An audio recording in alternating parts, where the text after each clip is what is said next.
Hi everybody, I'm Bill Whittle, and this is The Firewall.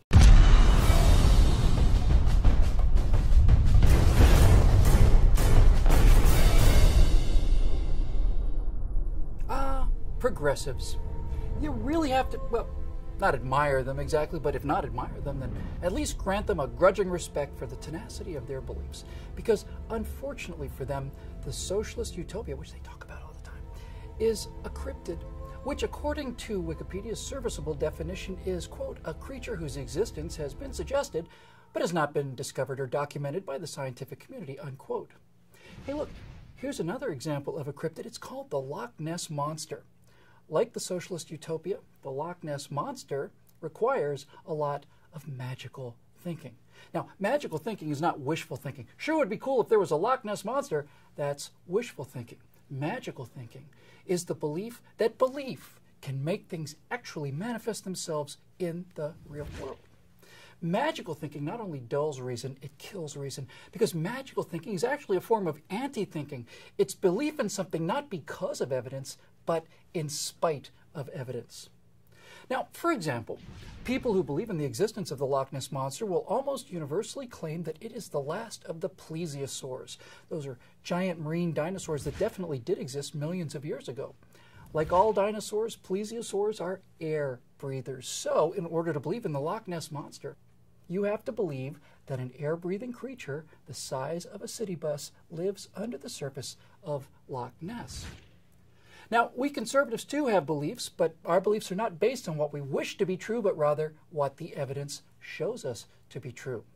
We believe in the power of the free market, of individual effort and reward, and especially of the power of self-interest to make life better for everyone. So we too believe that there are bus-sized creatures that breathe air and live under the surface of the water, but the creatures we believe in are called whales. We believe in whales not because we want to believe in whales. We don't have to depend on a mystery wake in the distance or a blurry outline of what might be humps or maybe a tree trunk. Conservatives believe in whales because there are thousands of pictures of whales being taken every single day. We believe in the power of capitalism and the free market because there are billions of people that benefit from it every single day. And the evidence of that benefit, even and perhaps especially from former socialist economies like China and India, grows every single day. The fact that there are no pictures of the Loch Ness Monster, not one that's even close to the thousands of pictures of whales, tell those of us who do not believe in magical thinking something very important. And that is that whales exist and the Loch Ness Monster doesn't.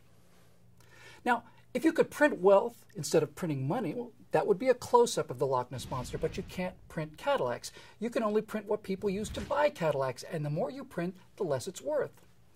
If healthcare were free, well, that would be HD video of the Loch Ness Monster being petted on the head, but healthcare is not free. Healthcare is, in fact, very expensive, and if the government pays for it from your taxes, then the government controls it, which means they can turn off the healthcare that you pay for with your tax money anytime they want to.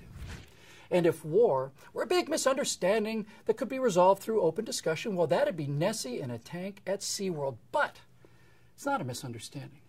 ISIS wants the world to pray to Allah 5 times a day, murder homosexuals, and keep women in tents indoors. We don't like that, so we're going to have to fight those people.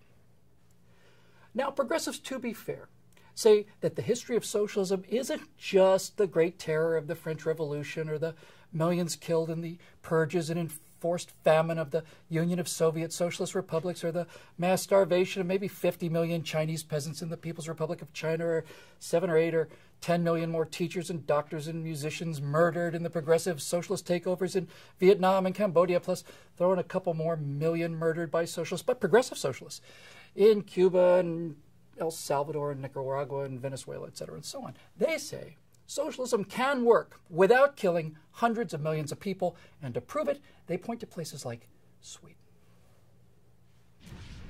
For many years, this was the best single piece of evidence for the Loch Ness Monster. It's called the surgeon's photograph.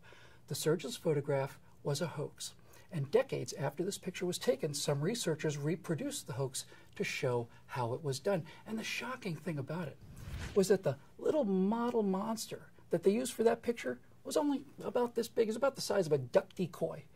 And it's only knowing that you can now look at the surgeon's photograph and see what's wrong with it.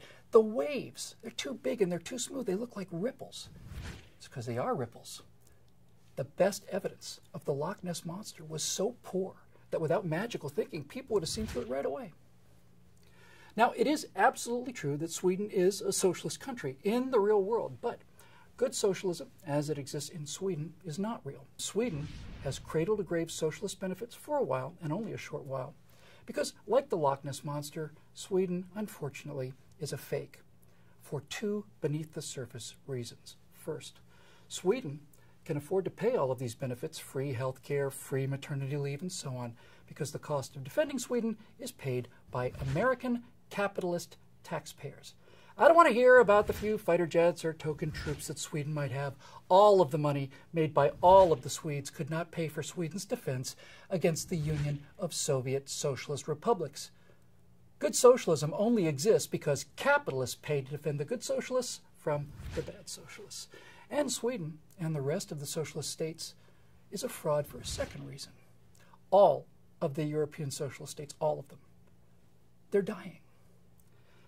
Socialism is an economic Ponzi scheme. You see, in order to pay for someone from cradle to grave, someone else has to do the work to come up with the tax money. As long as you have a pyramid, as long as enough young people are working at the bottom, then yes, you can afford these kind of benefits up at the top with old people. And sure enough, that was the case for several decades after World War II. But look, a stable society, not a pyramid, just a column, requires about 2.1 births per woman.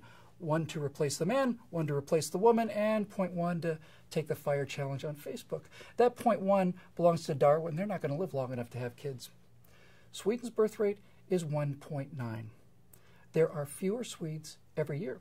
Norway's 1.9, Denmark is 1.7, Canada's 1.6, Japan is 1.4. Spain and Greece are both 1.3. These social welfare states are dying. Turns out, if the government gives people everything they need to live, well, they don't seem to want to live anymore. Not as a culture, anyway. They're all dying, all of them, and their welfare states are being propped up by importing workers from places like Yemen, where the birth rate is a robust 4.2. Now, unfortunately, these imported workers, many of them from Muslim countries where they still do want to live, apparently, aren't Swedes, no matter how hard Sweden tries to make them Swedes. So, blonde Swedish women no longer feel safe going out in a miniskirt. And for at least 5 years in neighboring Oslo, Norway, the percentage of rapes caused by that small Muslim minority was 100%. All of them. As the brilliant Mark Stein said, demographics is destiny. Bad socialists murdered at least 200 million people. Good socialists are committing suicide, and they would have been extinct a long time ago without American capitalism to protect them from the bad socialists. Now, the progressive utopia is the Loch Ness Monster of politics. It's a giant air-breathing creature that never surfaces for air. Progressives claim to love it because of their morally advanced love of the poor, but the fact is, the reason they love wealth redistribution to achieve income equality is because it's other people's wealth being redistributed to them. It's not morality, it's laziness, and it's envy, and it's stealing. And the history, the actual photographs show that time and time again, those people will murder those who create wealth and steal it before they would, go out and create some of their own. Please subscribe to our YouTube channel and be sure to visit us at truthrevolt.org. And to keep these messages coming, please consider making a donation by clicking here.